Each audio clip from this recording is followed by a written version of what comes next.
누가복음 5장 27절로 32절입니다. 그 후에 나가사 레위라 하는 세리가 세관에 앉은 것을 보시고 나를 쫓으라 하시니 저가 모든 것을 버리고 일어나 쫓으니라. 레위가 예수를 위하여 자기 집에서 큰 잔치를 하니 세리와 다른 사람이 많이 함께 앉았는지라. 바리새인과 저희 서기관들이 그 제자들을 비방하여 가로되 너희가 어찌하여 세리와 죄인과 함께 먹고 마시느냐. 예수께서 대답하여 가라사대 건강한 자에게는 의원이 쓸데없고 병든 자에게라야 쓸데있나니 내가 의인을 부르러 온 것이 아니요 죄인을 불러 회개시키러 왔노라. 아멘. 12 제자 중에서 메이저급에 있는 사람들을 제외하고 또 이제 이렇게 한 번 정도 이름이 한 번씩 이제 이렇게 어떤 사역이 전혀 나와 있지 않고 이름만 나와 있는 사람도 꽤 됩니다. 네, 그런 사람을 제외하고 또 중간에 있는 중간 그룹에 있는 4명을 같이 나누고 있습니다. 오늘은 그 중에 마지막 날입니다. 지금까지 도마를 같이 나눴고 또 안드레를 나눴고 빌립을 나눴고 오늘은 같이 나눌 사람이 마태라고 하는 레위입니다. 우리 성도님들 마태 사실 마태 하게 되면 그 유명한 것이 뭐겠습니까? 당연히 마태복음이거든요. 예, 신약 성경에서 처음 등장하는 마태복음의 저자 그 마태인 것이죠. 근데 이제 이 마태에 대해서 마태의 삶을 재구성하기는 쉽지가 않습니다. 이름은 이제 몇 번 등장을 하지만 마태, 마가, 누가 또 사도행전 등장을 하지만 이 마태에 대해서 이렇게 그나마 이렇게 같이 나눴던 안드레나 빌립이나 또 도마보다도 적게 나옵니다. 여기 한 번 나오거든요. 여기 한 번, 그것도 이제 이렇게 주님이 부르시는 마태가 주님께 들었던 말씀이라 한다면 여기 나를 쫓으라 이 한마디밖에 나와 있지 않습니다. 이제 우리는 그걸 보면서 마태가 어떤 삶을 살았겠는가, 또 마태를 통해서 우리에게 주시고 싶어 하시는 하나님의 음성이 무엇인가 한번 돌아보는 시간이 되어지기를 바랍니다. 우리 성도님들 한번 처음에 예수 믿을 때 한번 생각해 주시기 바랍니다. 내가 어떻게 예수를 믿었는가. 저는 이제 80년대 후반에 이렇게 예수 믿으면서 이제 이렇게 처음 신앙생활을 했는데 그때 우리 교회는 정말 건강했습니다. 여기 계시는 분 중에 많은 분들이 아실 것입니다. 80년대 처음에 교회 왔을 때 저를 전도하는 분이 전도할 때도 저는 잊을 수가 없거든요. 옆집에 이사 오신 분이 전도를 하는데 이렇게 예수님의 얘기를 하시더라고요. 근데 저는 그것이 듣기가 너무너무 좋았습니다. 듣고 싶지 않다 그런 생각이 전혀 든 적이 없어요. 자꾸 듣고 싶었습니다. 이걸 가만히 생각해 볼 때 하나님께서 우리 인생을 지을 때는 말이죠, 예수님을 향해서 지으셨습니다. 그렇기 때문에 예수의 말씀을 듣고 싶어하는 그런 마음이 우리 속에 있을 수 있게 만드신 것이에요. 많은 분들은 이것을 종교성 이렇게 말도 하기도 하지요. 그렇습니다. 우리 속에 종교성이 있는 것은 다른 종교 쫓아다니나 준 것이 아니라 우리의 주인 대신 주의 음성을 들을 수 있게 그렇게 지은 것입니다. 인생에는 영원한 결핍이 있는 것이죠. 어떤 것으로 채워지지 않는 결핍이 있는 것입니다. 어떤 사람은 그것을 가지고 돈으로 채우기도 하고 명예로 채우기도 하고 여러 모양의 쫓아다니는 것이 많이 있으면서 채우려고 노력을 많이 하지요. 그러나 그 어떤 것으로도 채울 수 없는 그 영원한 결핍, 그것이 있습니다.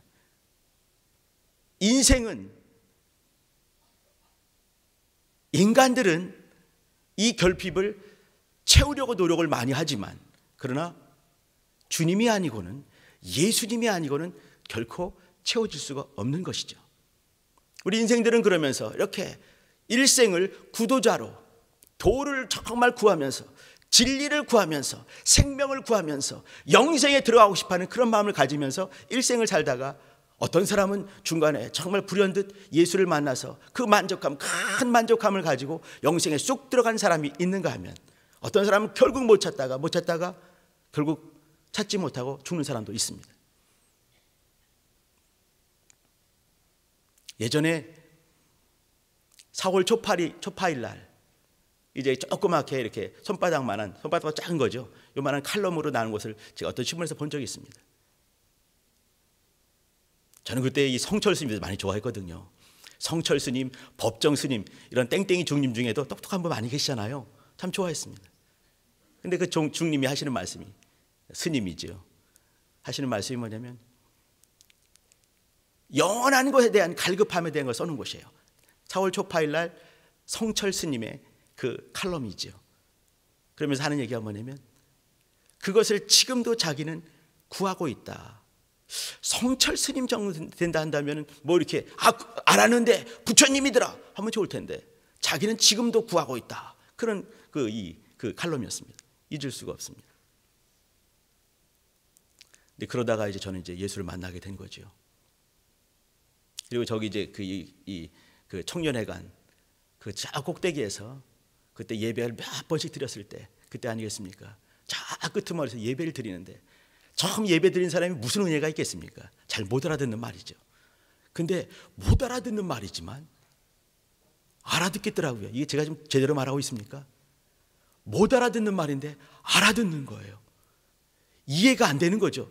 이게 앞뒤가 안 맞고 막 그때 옛날에 우리 스승님은요 제대로 잘 말씀하신 것 같습니다.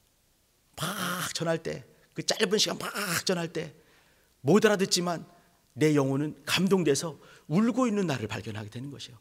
뭐가 감사한지 회개가 되기도 하고 감사가 되기도 하고 그 짧은 시간 예배 드리면서 징징 울다가 나온 그런 기억 지금도 있습니다. 지금 뭐냐면 인생은 말이죠, 예수를 만날 때 감동이 되는 거예요. 인생은 말이죠, 예수를 만나면서 영원한 결핍이 채워지게 되면서 이성으로는 납득이 안 되지만 영혼으로 감동이 되고 영혼으로 주를 만난 그 기쁨이 내 이성적으로 잘 파악이 안 되더라도 영혼을 깨닫고 감동돼서 주 앞에 또 눈물로 또 회개하게 되는 것이죠. 오늘 같이 나눠야 될 사람 빌립이 있습니다. 빌립이 아니죠, 마태가 있습니다. 마태복음을 잠깐 재놓고 한번 봐주시기 바랍니다. 마태가 예수를 만나는 그 대목을 한번 기억해 주시기 바랍니다. 세관에 지나가시다가 주님께서 세관에 앉아있는 그 사람을 보시고 가라사대 한마디 하셨습니다. 나를 쫓으라. 여기서 나오는 얘기는 제가 이제 마태복음 9장이나 좀 이따 읽어드릴 것입니다. 마태복음 9장이나 마가복음 2장을 본문 삼지 않고 이 누가복음 5장을 본문 삼은 것은 여기 28절 보시게 되면 저가 모든 것을 버리고 이렇게 말했습니다. 모든 것을 버리고 마태가 주님을 따라갔어요. 그리고 그 다음에는 자기 집에서 큰 잔치를 배설하는 바로 그 대목이 나와 있습니다. 다른 이 제자들을 보시게 되면 말이죠, 마태 말고 이 베드로와 안드레 형제죠. 세베대의 형제 요한과 야고보가 있습니다. 처음 불렀던 바로 그 4명 있죠. 근데 그 사람들을 보게 되면 이 저번에 나눴던 안드레 한번 기억해 주시기 바랍니다. 안드레 하나님께서 예수께서 불렀을 때는 봐주시기 바랍니다. 요한복음 1장에 나와 있는 그 대목 보게 되면 안드레가 제일 먼저 부르심 받은 사람 아니겠습니까? 이제 그 침례 요한을 따라다니다가 침례 요한이 보라 세상 죄를 지고 하는 하나님의 어린 양이로다 이렇게 말했습니다. 그거 듣고 내가 따를 분이 저분이구나. 자기가 스승 삼았던 침례 요한의 그걸 듣고 예수님을 쫓아다니기 시작했습니다. 그러나 바로 또 돌아가서 고기 잡는 사람이 된 것이죠. 다시 또 오신 장면이 마태복음 4장에 나와 있는 그물 던질 때 그 내용입니다. 그물을 던지는 그 또다시 부르는 거죠. 나를 쫓으라. 이제는 손에 비린내를 묻히는 그 어부가 아니라 사람을 낚는 어부가 되게 하리라 라고 베드로와 안드레를 다시 부르셨습니다. 그 얘기는 뭐냐면 한 번 부름받고 다시 돌아가 버린 것이에요. 어부로 돌아갔죠. 또다시 부르신 장면 아니겠습니까? 저는 누가복음 5장에 나와 있는 여기 이제 지금 우리가 읽은 데 말고 그 앞부분에 보시게 되면 깊은 데로 가서 금을 던지라 그 장면 기억나시죠? 여기 바로 누가복음 5장에 나와 있는 이 대목인데 전요 마태복음 4장과 누가복음 5장이 같은 사건으로 보이지가 않습니다. 한 곳에서는 말이죠 이렇게 금을 던지는 그 베드로와 안드레를 만난 것이죠. 여기는요 밤새도록 고기를 잡다가 정말 아무것도 못 잡고 돌아온 다음 얘기입니다. 그때 다시 또 주님께서 가셔서 이제 배에서 잠깐 이제 좀 띄운 다음에 이 산상 설교가 있는가 하면 선상 설교가 있지 않습니까? 선상 설교를 한 장면이 누가복음 5장이에요. 그러면 마태복음 4장과 누가복음 5장은 같은 사건일 수가 없겠다 생각합니다. 여기 누가복음 5장에 보시게 되면요, 깊은 데로 가서 그물 던지라 이렇게 했을 때 그때 베드로 얘기만 나옵니다. 그러면 안드레는 어디 가 있었을까요? 안드레 거기 있지 않겠습니까? 안드레도 거기 있는 거예요. 그러면 깊은 데로 가서 그물 던지라 했을 때 베드로만 듣는 것이 아니고 옆에 있던 형제 안드레도 똑같이 듣는 거 아니겠습니까? 같이 듣고 가는 거죠. 밤새도록 고기 잡은 사람이 베드로만 있는 게 아니에요. 베드로와 안드레가 같이 밤새도록 잡은 것이죠. 근데 또 이제 고기 잡다가 이제 이렇게 아무것도 못 잡고 다시 들어왔을 때 주님께서 깊은 데로 가자, 설교, 선상 설교를 다 마치신 다음에 깊은 데로 가자 하시는 거죠. 그래서 이제 고기 잡고 그 다음에 와서 이제 이렇게 베드로가 하는 그 유명한 장면, 주여 죄인이로소이다 나를 떠나서 하는 그 대목이 있는 것이죠. 이 얘기는 뭐냐면 안드레도 주님이 한 번 부른 것이 아니라 한 번, 두 번, 세 번 불렀다는 얘기죠. 요한복음 21장 보시게 되면 이들이 또다시 에이 고기 잡으러 갈래 가버리죠. 또다시 오셔서 주님 부르신 장면이 나옵니다. 그 얘기를 하게 되면 안드레는 4번쯤 부른 것 같습니다. 베드로 마찬가지고요. 근데 어느 순간에 이렇게 주께서 탁 보시고 세관에서 세관 돈 받는 걸 보시면서 나를 쫓으라 했을 때 주님을 탁 쫓게 되고, 누가복음은 어떻게 표현했냐면 이 마태가 모든 것을 버리고 주를 쫓았다 이렇게 했습니다. 그리고 제가 볼 때는 며칠이 지난 다음이었을 것 같습니다. 부르자마자 바로 이제 이렇게 가서 이제 이렇게 그 큰 잔치를 베푼 것 같지는 않고 며칠을 따라다니다가 그 마음 중에 결심을 하고 그리고 이제 이렇게 친구들을 다 불러 모으면서 잔치를 크게 한 것이죠. 이렇게 주님을 잘 섬겼던 사람들이 성경에 몇 사람 등장을 합니다. 제가 참 부러워하는 사람들인데 여기 이제 요한복음 12장 2절에 보시게 되면은 마리아 마르다가 있고 그 동생 마리아가 있고 나사로가 있고, 나사로가 죽었다 살아난 다음에 11장에 살아나지 않습니까? 그 다음에 12장 1절 2절 3절을 보시게 되면 큰 잔치를, 예수를 위한 큰 잔치를 베풀게 됩니다. 자기 집에서 그런 큰 잔치를 베푼 것이죠. 예수님을 잘 섬겨드린 거예요. 또 마가복음 14장에 보시게 되면 한 여인이 등장을 하는데 그 이제 300데나리온 더 되는 그 이 향유 옥합을 깨트린 그 여인 있지 않습니까? 주께서 그렇게 말씀하십니다. 저가 나를 위해서 좋은 일을 했다 이렇게 말씀합니다. 나에게 좋은 일을 했다라고 말씀을 하시죠. 제가 볼 때는 이 정도 나오는 것 같습니다. 주님을 잘 섬겼던, 아주 놀랍도록 섬겼던, 물론 이제 여인들이 많이 섬겼다는 말이 나오지만 이렇게 사람들이 나오는 것은 이 마리아, 마르다 그 3남매와 또 이제 그 옥합을 깨뜨린 여인과 또 한 사람이 있다 한다면 오늘 같이 봐야 될 이 마태란 사람입니다. 자기 집에서 주님께 너무너무 감사해서 큰 잔치를 베푼 그 일을 했던 이 마태. 저는 이제 마태가 이렇게 이제 주를 이렇게 따라갔던 그 모습을 보게 되면서 몇 가지 기도 제목들을 한번 갖게 됩니다. 주님을 많이 사랑하는 자, 그것은 말이죠, 많이 사랑함을 받을 때, 주님으로부터 깊은 사랑을 받을 때 가능한 것 같습니다. 또 자기의 죄가 얼마나 큰지를 알게 되고 그 죄를 어느 순간 일순간에 탕감받은, 사함받은 것을 그걸 알게 될 때 또 주님을 깊이 사랑할 수가 있는 것이죠. 여기 오늘 같이 보는 이 마태란 사람은 우리 성도님들이 잘 아시는 것처럼 세리라는 이 직업이 있는 자였습니다. 성경에 나와 있지만 마태가 이 12지파 중에서 어떤 지파일까 생각을 한번 해봤습니다. 성경에 나와 있지 않습니다. 어떤 지파가 있습니까? 제 생각에는 이 사람이 마태란 이름보다 또 한 이름이 또 다른 이름이 또 있습니다. 더 많이 불리는 이름이 있는 거죠. 우리는 마태로 유명하지만 그는 레위라는 이름으로 더 유명한 사람이었습니다. 그러면 혹시 레위 지파가 아닐까 생각을 한번 해보기도 합니다. 그 상관이 없지만 그냥 생각을 한번 해보는 것이죠. 아무튼 12지파 중에 유대인 중에 한 명이었습니다. 근데 왜 하필이면 레위라고 지었을까? 만약에 그가 레위 지파 사람이었는데 세리가 됐다 한다면 엄청난 타락을 한 것이지요. 당시에 세리란 사람, 세리, 성경에는 물론 이제 이렇게 세리와 창기가 더 먼저 천국에 들어가리라 이렇게 해가지고 이제 우리 대학부 영혼들이 굉장히 웃은 적이 있습니다. 대학부 영혼 중에는요, 선교사 중에서 세리란 여인도 있고 간사 중에 창기도 있습니다. 이제 세리와 창기가 우리 대학부에 다 있는 거죠. 이제 전에 이렇게 어떤 분들이 세리와 창기가, 그러니까 우리 선교사님이 제일 먼저 들어가는군요 한 적이 있는데, 아무튼 그 중에 세리였습니다.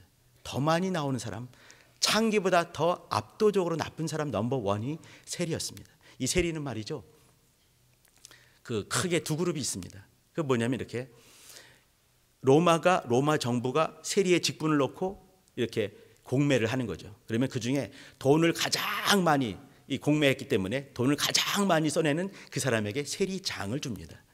그러면 이 세리장이 말이죠, 또 이제 한 계획을 맡게 되면서 곳곳에서 이렇게 세리 직분을 또 나눠주게 되는 거죠. 그러면 세리장은 자기 돈을 들여서 이거 샀기 때문에 세를 더 많이 벗기 위해서 이 세리들을 쪼게 되고, 세리들은 또 밑에 사람들 쪼게 되면서 억지로도 공출을 많이 하게 되는 거죠. 여기 이렇게 그 길거리 지나가는 여기도 보게 되면 세관에 앉아 있다라고 했는데, 이것은 뭐냐면 길목을 말하는 것입니다. 그러면 이 지나갈 때마다 세금을 부과하는 것이에요. 그럼 물론 이제 사람마다 매길 수 있지 않겠습니까? 나쁜 사람은 말이죠, 사람뿐만 아니라 낙타까지, 소까지, 염소까지 다 매길 수가 있는 겁니다. 더 나쁜 사람은 말이죠, 수레를 보고 수레에 따라서 수레가 더 크게 되면 더 많이 매기는 게 되는 거죠. 그래서 이 세리가 자기 돈을 떼고, 자기가 또 샀기 때문에 돈을 떼고 세리장에게 주게 되면 세리장도 자기 돈을 떼고 또 올려보내는 거 아니겠습니까? 그렇기 때문에 이 사람들은요, 세리는 정말 나쁜 사람 중에 넘버 원이었습니다. 그래서 이렇게 성전에서 제사를 드릴 때 제사를 드리러 갈 수가 없는 것이에요. 근데 세리 완전히 배제하게 되면 안 되니까 이방인들이 들어올 수 있는 이방인의 뜰이라는 것이 있습니다. 거기까지밖에 못 들어오는 거예요. 이 레위 지파였던 사람이라 하더라도 나중에 세리가 됐다 한다면 거기밖에 못 들어오는 거죠. 이방인이 들어올 수 있는, 이방인은 말이죠, 유대인들은 이방인들을 거의 이제 이렇게 말이나 소같이 여겼습니다. 연병같이 여기는 거죠. 그 사람들이 들어올 수 있는 거기밖에 못 들어오는 곳이에요. 회당이라는 곳이 있습니다. 회당은요, 성경을 배우는 그런 장소입니다. 성경 안에 그 회당 안에 들어가서 성경을 배울 수가 없었습니다. 같이 이렇게 얘기하고 밥 먹는 것은 말할 것도 없이 안 하는 거지요. 사람 취급을 하지 않기 때문에 이 사람들은 친구가 될 수가 없는 사람입니다. 그러니까 이 사람들이, 이 세리들이 자기 친구라는 것은 뭐냐면 세리가 세리끼리, 혹은 세리가 자기네와 비슷한 창기들과 아주 흉악한 그런 사람들과 밖에 버탈 수가 없는 거죠. 그러면 유대인 중에서 제외된 사람입니다. 성전에 들어갈 수가 없으니까 제외된 사람이고, 회당에서 성경 배울 때도 제외된 사람이었어요. 근데 제가 생각할 때 12제자 중에서 구약 성경을 누가 제일 잘할까? 왜 그러겠습니까? 신약 성경이 없기 때문에 그런 거예요. 그러면 성경을 누가 제일 잘할까? 우리 성도님 누구라고 생각하십니까? 요한이요! 이렇게 하지 않겠습니까?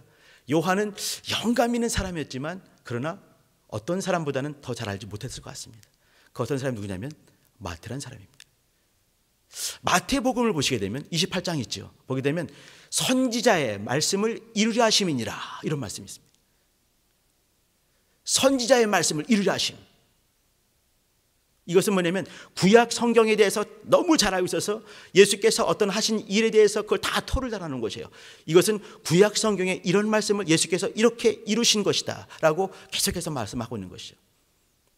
마가복음과 누가복음과 요한복음이 구약 성경을 전부 다 인용한 것을 다 합친 것보다 마태복음이 더 압도적으로 많이 있습니다. 구약 성경을 잘 알고 구약 성경에서 말씀하고 있는 예수님께서 하신 말씀들, 이것이 구약 성경에서 어떻게 이 말씀하셨는지, 또 주님이 하신 일들이 어떻게 이루어진 것인지, 구약 성경을 어떻게 이룬 것인지, 선지자가 한 말을 어떻게 이룬 것인지 낱낱이 써놓은 것이 무엇이냐면 마태복음입니다. 그 얘기는 뭐냐면 마태는, 레위라 하는 마태는 회당에 들어갈 수가 없어서 성경을 배우질 못했습니다. 배울 수 있는 공식적인 시간이 없었습니다. 성전에 가서 마음껏 제사할 수도 없는 것입니다. 유명한 랍비들과 바리새인들과 율법사들과 서기관들과 같이 할 수가 없었습니다. 근데도 불구하고 성경을 잘 할 수 있는, 구약 성경을 잘 알고 정통할 수 있는 이건 무엇이었겠습니까? 개인적으로 공부하지 않고는 불가능한 것이죠. 그 얘기 속에는 마태는 말이죠, 레위란 이 마태는 이 세리였지만 여러 사람이 이렇게 사람 취급하지 않는 아주 개돼지 취급하는 그런 사람이었지만 성경을 알기를 소망하고 성경을 깊이 봤던 사람이었습니다. 그 얘기 속에는 뭐냐면 하나님을 정말 사랑한 사람이란 얘기죠.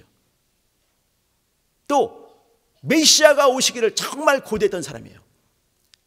자기는 지금 먹고 살기 위해서 또 이와 같이 세리 일을 하고 있지만 하나님을 사랑하고 말씀을 사랑하고 메시아가 오시기를, 그리스도를 간절히 이렇게 기다렸던 그런 사람입니다. 그러면서 그가 있는 곳이, 그 사회가 세리들 사회 아니겠습니까? 그러면은 이스라엘 사회에서 소외된 사람들이 어떤 사람인지를 잘 알게 되는 거죠. 자기가 소외됐기 때문에 그런 것이에요. 상처를 받았기 때문에 상처받는 것이 어떤 것이 알게 됐고, 상처받는 자가 어떻게 치유될 수 있는지 그걸 아는 사람이에요. 소외된 자가 얼마나 힘든지를 아는 것이죠. 그러면서 메시아를 기다렸습니다. 근데 어느 날 그분이 다가오시는 것이죠. 같이 한번 우리 마태복음 한번 9장을 한번 가주시기 바랍니다. 마태복음 9장 9절입니다. 제가 읽겠습니다. 예수께서 거기서 떠나 지나가시다가 마태라 하는 사람이 세관에 앉은 것을 보시고 이르시되 나를 쫓으라 하시니 일어나 쫓으니라. 이게 우리가 누가 보면 똑같은 것이죠, 그죠? 여기서 제가 관심 있게 보고 싶은 것은 뭐냐면, 마태가 뭐라고 말했냐면 마태라 하는 사람이 이렇게 했습니다. 이건 이제 마치 이제 이렇게 자기가 자기 말을 할 때 쑥스러울지도 모르겠지만 이렇게 마태가 이게 아니라 마태라 하는 사람이 있습니다. 저는 여기서 뭘 보고 싶냐면 사람이라는 걸 보고 싶은 거예요. 마태는요, 유대인들이 볼 때 사람으로 여기지 않았습니다. 마태는 사람이 아닌 거예요. 뭐겠습니까? 그게 세리인 거예요. 나쁜 사람의 넘버원인 것이죠. 사람 취급을 하지 않았습니다. 성전에 들어올 수가 없고 성경을 같이 읽지 않고 같이 밥을 먹지 않고 말을 섞지 않는 그런 사람이었어요. 근데 마태가 쓸 때 마태라는 사람이 이렇게 했습니다. 그러면 누군가가 이 마태를, 세리 레위를 사람으로 여기시고 오셔서 말을 걸어주시고 따뜻한 눈으로 봐주시는 그런 분이 계시는 것이에요. 누구였겠습니까? 예수님이셨어요. 세관에 앉은 것을 보시고 이렇게 했습니다. 이 본다는 얘기는 이렇게 힐끗 보는 것이 아닙니다. 주목해서 보신 것이고, 또 우리가 볼 때 그 정도 주목한 정도가 아니라 이 레위의 삶을 순간에 보신 것이에요. 우리는 볼 때마다 이렇게 찰나밖에 볼 수가 없습니다. 순간순간밖에 볼 수가 없지요. 그러나 하나님은 그렇게 보지 않습니다. 우리 인생 볼 때 이렇게 보십니다. 인생을 처음부터까지 다 보시는 거예요. 예수께서 레위를 보신 것은 뭐냐면 이렇게 보신 것입니다. 레위의 시작, 마태의 시작과 또 마태가 지금 어떠한 삶을 지금 살고 있는지, 얼마나 말씀을 사랑하고 하나님을 그리워하고 또 메시아를 그리워했는지, 메시아를 갈급했는지 그걸 순간에 보신 것입니다. 그리고 그를 불러주신 거예요. 그 한마디가 뭐냐면 나를 쫓으라, 그 말씀이었어요.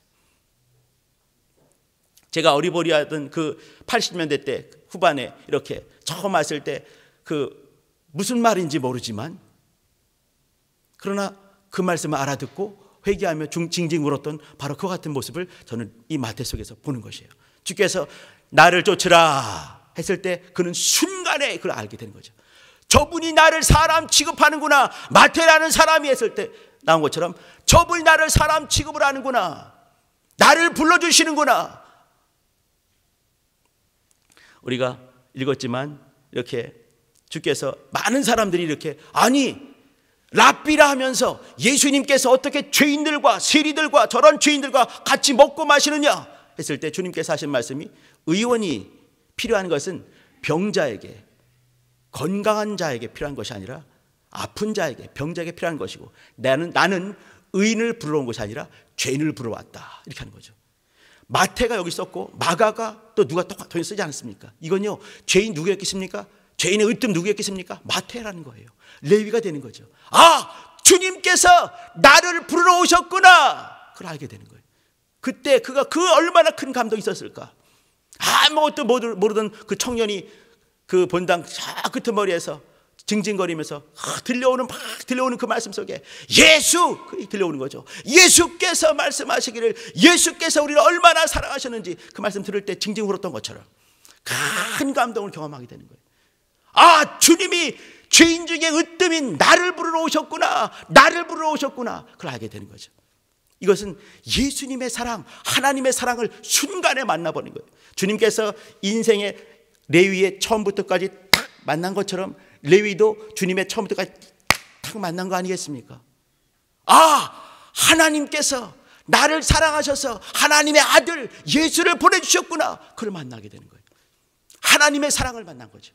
나를 쫓으라, 그 한마디 속에서 이 레위라는 마태는 하나님의 사랑을 깊이 경험하게 되는 거예요. 처음엔 잘 몰랐겠죠, 그죠? 그러나 그가 주님을 따라다니면서 깊이 알게 되고 성령 보시면서 알게 되고, 그리고 또 그가 하나님께서, 예수님께서 레위인 마태 나를 왜 부르셨을까 보게 되면서 그 사명을 가지고 쓴 것이 뭐겠습니까? 틀림없이 마태복음이지 않겠는가 생각을 합니다. 마태복음 1장 23절, 예수님의 이름을 또다시 말합니다. 그분 누구신가요? 임마누엘이다, 이렇게 말을 했습니다. 우리와 함께 하십니다. 마태는요, 나와 함께 하심입니다 라고 고백하고 싶었을 것 같아요. 마태복음 28장 20절 맨 마지막에 내가 영원토록 너희와 함께 있으리라, 이렇게 말씀하십니다. 영원토록 함께 있으리라. 마태복음은요, 이렇게 주님께서 우리와 함께 하심에 대한 복음이에요.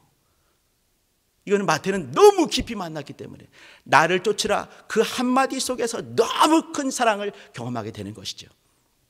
또 하나 중요한 것, 마태는 말이죠, 이렇게 나를 쫓으라 하는 그 속에서 하나님의 사랑을 깊이 경험하면서 동시에 경험한 것이 뭐냐면, 주님이 누구를 불러왔습니까? 죄인을 불러오신 거예요. 자기 죄는요 숨길 수가 없는 사람이죠. 저는요 잘 숨깁니다. 이게 참, 이 외식을 잘하기 때문에 시커먼 옷을 입어가지고 이 목사들의 작업복 아니겠습니까? 시커먼 옷을 입고 안 보이게 하죠, 그죠? 제 외식도 참 잘합니다. 근데 외식이 안 되는 사람이 있는 거예요. 누구겠습니까? 레위, 마태예요. 그냥 태생으로 그냥 죄인 거죠. 그냥 세리다, 이렇게. 그는 발각된 죄인이었습니다. 숨길 수가 없는 죄인인 거예요. 근데 주께서 나를 쫓으라 하신 속에는 뭐냐면 뭐가 있겠습니까? 용서하심이 있는 거예요. 하나님께서 그를 부르실 때 큰 사랑을 경험하게 되면서 동시에 큰 은혜를 경험하게 되고 용서를 경험하게 되는 거죠. 하나님께서 자기를 얼마나 사랑하셨는가, 그리고 죄인을 부르셨다, 이 속에는 나를 부르심, 마지막까지 죄로 남는다면 어떻게 일을 할 수 있겠습니까? 어떻게 이 사도가 되겠습니까? 어떻게 하나님의 사람이 되겠습니까? 주님과 함께 할 수 있겠습니까? 임마누엘 할 수 있겠습니까? 그 약속들을 어떻게 모실 수 있겠습니까? 용서받는 거거든요. 레위는요 용서받은 거예요. 레위의 큰 은혜, 하나님의 사랑을 깊이 경험하게 되고 동시에 같은 것이 무엇인가? 그것은 용서받은 것이에요.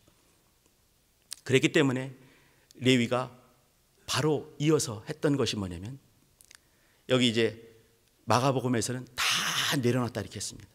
다 내려놨다. 모든 것을 버렸다. 이 얘기 속에 뭐가 있냐면요, 마태가 아니라 베드로나 또 이제 안드레 같은 사람은요, 이제 버리고 떠났지만 다시 또 업으로 갈 수가 있어요. 근데 레위는, 마태는 다시 세리로 갈 수가 없습니다. 왜 그러겠습니까? 누군가가 낼름 차지해버리고 마는 거죠. 다시 갈 수가 없는 거예요. 그가 어느 순간에 탁 버린 것은 뭐냐면, 누가 차지하지 않겠습니까? 세리, 돈 잘 벌 수 있는데 바로 들어갈 수가 있는 거죠. 그러면요 갈 데가 없는 거예요. 그러니까 다 버리게 되는 거죠. 그리고 바로 이어서 그는 큰 잔치를 베풀었습니다. 예수를 위하여 큰 잔치를 베풀었습니다. 저는 이 속에서 보고 싶은 것이 뭐냐면, 레위는 큰 잔치를 베풀고 예수님을 섬기는 일을 했습니다. 너무 주님을 사랑해 감사해서, 용서받은 것에 감사해서 큰 잔치를 베푼 것이죠. 또 한 가지가 뭐냐면, 마가복음 2장을 한번 가봐 주시기 바랍니다.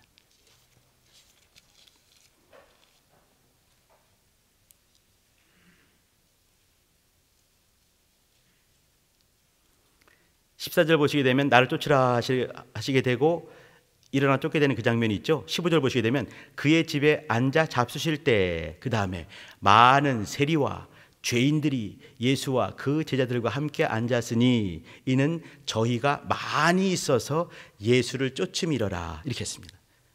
이거 뭐냐면 예수를 위한 큰 잔치를 베풀면서 또 같이 그의 친구를 부르는 것이에요. 사실 제가 볼 때 이렇게 볼 때 그가 이 세리들과 잔치를 많이 베풀었을 것 같지 않습니다. 죄인들을 잔뜩 불러서 이렇게 큰 잔치를 베풀지 않았을 것 같습니다.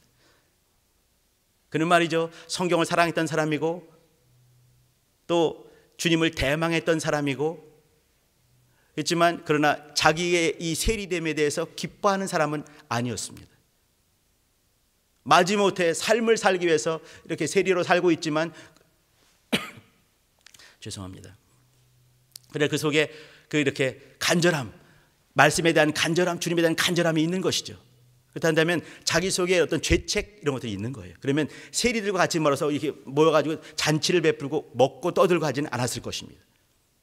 그런데 그날은 하는 것이죠. 주님을 위한 큰 잔치를 베풀면서 또 자기가 만난 주님이 어떤 분인가를 또 보여주기 위해서 자랑하면서 데리고 왔습니다. 데리고 와서 많은 사람이 있게 되고 또 이들도 주님과 같이 먹고 마시면서 이들도 예수를 쫓음이러라 라고 말을 했어요. 이 속에 뭐냐면 예수를 위한 큰 잔치 또 자기 이웃을 위한 큰 잔치가 같이 있는 것이에요. 마태는 예수님을 참으로 사랑하면서 동시에 자기와 같이 있었던 연약한 자들 또 흠 많은 자들, 죄인들, 사회 속에서 소외된 많은 사람들에 대한 긍휼함과 불쌍함이 있는 사람이었습니다. 그들 가만두지 않는 것이죠. 쫓아가서 그들을 다 불러 모으고 많은 사람 불러 모으고 세리들 잔뜩 불러 모으고 죄인 중에 왕이니까요. 또 죄인들 잔뜩 불러 모은 다음에 잔치를 베풀게 되고 주님을 소개하게 되는 것이죠. 그래서 이들이 주님을 보게 되면서 주님을 쫓게 되는 역사이게 됩니다. 한 가지를 더 찾아보셔야 될 것 같습니다. 그것은 뭐냐면 이렇게 예수를 위한 큰 잔치 더불어 이웃을 위한 큰 잔치 함께 하면서 뭐냐면 그 속에는 자기를 위한 잔치가 있는 것이에요. 열왕기상 19장 19절부터 21절 보시게 되면요, 엘리야가 엘리사를 부른 장면이 나오게 됩니다. 그때 엘리사가 어떻게 했습니까? 잠깐만 제가 이제 우리 그 집에 가서 할 일들을 좀 해봐야 할 것 같습니다. 그러니까 이제 내가 뭐라고 했니? 가서 해라 했죠, 그죠? 그 다음에는 이 소 두 마리를 탁 잡지요. 이 소 두 마리는 뭐냐면 일하는 소입니다. 두 결이, 이 한 결이잖아요. 이 일하는 소를 잡는 거예요. 무슨 말이겠습니까? 더 이상 이거 하지 않겠다 이 말이죠. 하고 그 다음에 소 장비들 다 불에 태워서 이걸로 가지고 또 이제 제사를 지내고 또 이제 잔치를 크게 베풀게 되고 그리고 이 엘리야를 쫓아서 엘리사가 하나님의 사람이 됩니다. 이 장면을 생각해 주시면 될 것 같습니다. 여기 이 대목은 말이죠, 주님을 향해서 주님을 잘 섬기겠다. 또 하나 뭐겠습니까? 이웃을 잘 섬기겠다 이 말을 하는 거죠. 또 자기 영혼을 위해서 사는 것이에요. 나는 하나님을 위해서 또 이웃을 위해서 영혼을 위해서 난 이 길을 갈 수밖에 없어. 자기 영혼을 축복하는 그 대목도 있는 거예요. 나는 우리 성도님들 같이 이 말씀을 같이 나누면서 마태와 같이 말이죠, 우리가 말씀 나를 쫓으라 그 한마디를 가지고 주님을 깊이 쫓게 되고 또 이제 그 속에 하나님의 사랑을 발견하게 되고 용서를 하게 되면서 또 하나님께 감사한 대목이 있는 거죠. 하나님께 감사하게 되고 이웃에게 감사하면서 자기 영혼에 대해서 정말 소중히 여기는 그런 마음을 있는 마태를 보게 됩니다. 마태, 이 뜻은 말이죠, 하나님의 선물, 여호와의 선물, 하나님의 선물이죠. 하나님의 선물 이런 뜻이 있습니다. 그는 말이죠, 하나님께 선물을 큰 선물을 받은 거예요. 예수 그리스도죠, 그죠? 그 다음에는 어떻게 있습니까? 그는 또 예수님을 또 큰 선물 받았기 때문에 주체할 수 없어서 또 이웃에게 큰 선물 나눠주게 됩니다. 또 그 선물이 자기 안에 있기로 소망하면서 큰 잔치를 베푼 것이에요. 우리의 삶은 말이죠, 우리 속에서 주님이 마음껏 기뻐하실 수 있는 잔치를 베푸는 그런 삶이 되어야 되는 것이죠. 또 나를 보면서 이웃들이 큰 선물을 볼 수 있게 그렇게 살아야 되는 것이에요. 내 속에 있기 때문에, 나를 위한 잔치가 내 안에 있기 때문에, 내 안에 하나님께서 주신 그 선물이 있기 때문에 감사할 때 하나님께 영광을 돌리는 예수를 위한 잔치가 될 수가 있고, 또 이웃들이 나를 보면서 레위네 집에 가보니까, 마태네 집에 가보니까 예수님이 계셔, 이게 되는 거죠. 보게 되면서 이웃을 위한 잔치가 되는 것입니다. 우리 성도님들, 하나님을 위한, 예수를 위한 그 잔치의 삶을 사시는 것입니다. 성도의 삶이라는 것은 예수를 위한 잔치를 사는 것이죠. 또 하나 이웃을 위한 잔치를 사는 것이에요. 또 한 가지가 뭐냐면 자기 영혼을 위한 잔치의 삶이 되는 것이죠. 기도하시겠습니다. 마태는 말이죠, 마지막에 복음을 전하다가 이렇게 뜨겁게 주님을 사랑하다가 이렇게 그 기둥에 묶여서, 나무에 묶여서 화형당하면서 이렇게 상을 마치게 됩니다. 그는 정말 뜨거운 삶을 살았던 것 같습니다. 주님을 위한 잔치, 예수를 위한 잔치, 이웃을 위한 잔치, 또 자기 영혼을 정말 사랑하는 그 잔치 삶을 살았던 것이죠. 같이 기도할 때는 하나님, 이와 같이 주님을 위한 잔치, 이웃을 위한 잔치, 자기 영혼을 위한 잔치의 삶을 살아내는 나 영혼 되게 달라고 같이 예수 이름으로 기도하십니다.